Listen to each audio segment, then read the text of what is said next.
राजधानी के ऐतिहासिक रामलीला मैदान में कांग्रेस द्वारा आयोजित वोट चोर गद्दी छोड़ो महारैली के जरिए प्रधानमंत्री नरेंद्र मोदी और गृह मंत्री अमित शाह पर बड़ा राजनीतिक हमला बोला गया।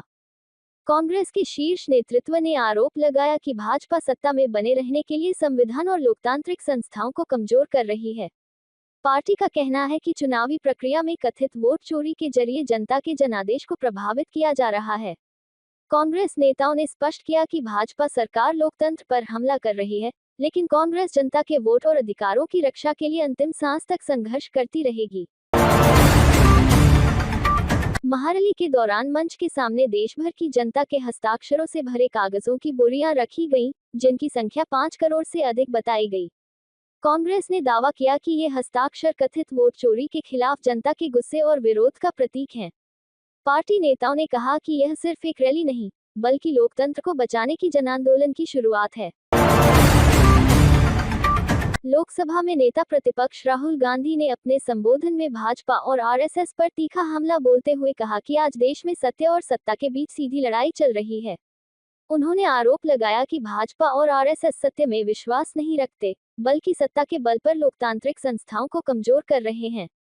राहुल गांधी ने कहा कि कांग्रेस सत्य और अहिंसा के मार्ग पर चलते हुए मोदी, अमित शाह और आरएसएस की सरकार को सत्ता से बेदखल करेगी। रविवार को रामलीला मैदान में ऐसा नजारा देखने को मिला जिसने इस महारैली को मिनी भारत का रूप दे दिया। दिल्ली, हरियाणा और उत्तर प्रदेश के अलावा दक्षिण भारत, मध्य भारत और देश के लगभग सभी राज्यों से कांग्रेस कार्यकर्ता बड़ी संख्या में पहुंचे। अलग अलग भाषाओं, पहनावों और नारों ने रैली को राष्ट्रीय स्वरूप दिया और कांग्रेस की ताकत का प्रदर्शन किया।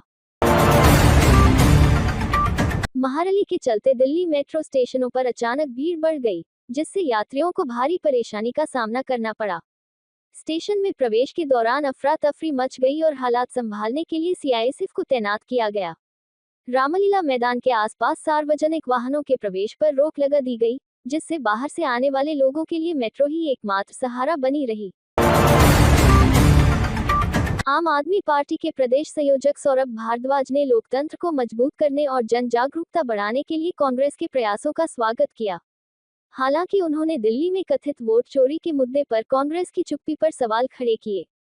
उन्होंने कहा कि यदि कांग्रेस सच में लोकतंत्र की रक्षा को लेकर गंभीर है, तो उसे दिल्ली में हुए वोट चोरी के मामलों पर भी उसी मजबूती से आवाज उठानी चाहिए।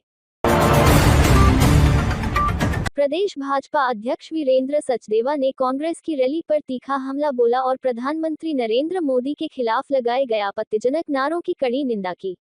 उन्होंने कांग्रेस नेतृत्व से सार्वजनिक रूप से माफी मांगने की मांग की। सचदेवा ने कहा कि यह रैली न केवल राजनीतिक मर्यादाओं के खिलाफ है, बल्कि जनता के लोकतांत्रिक जनादेश का भी अपमान है।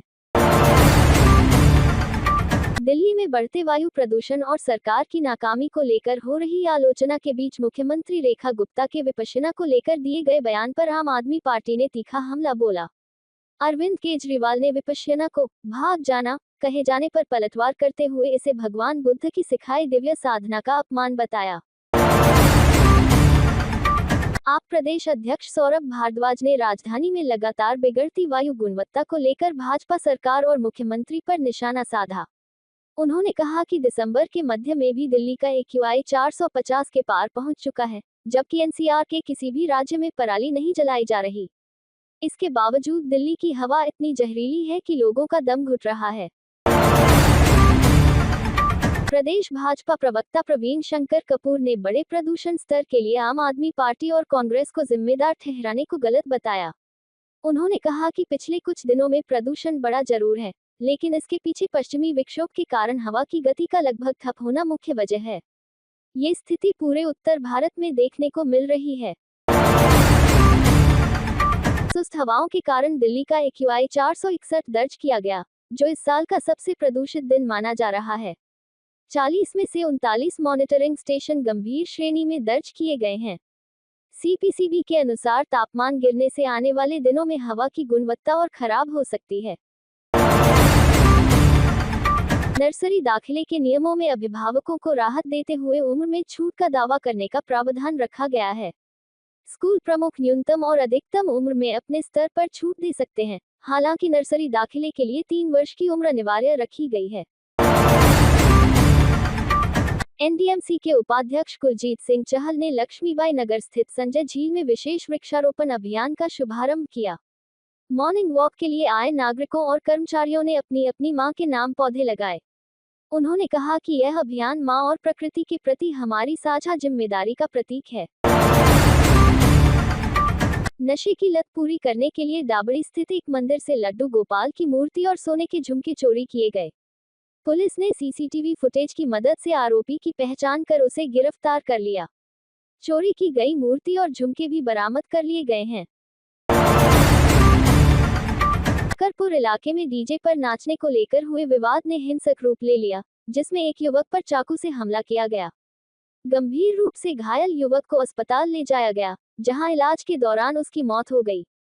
घटना के बाद इलाके में दहशत फैल गई और पुलिस ने हत्या का मामला दर्ज कर जांच शुरू कर दी है।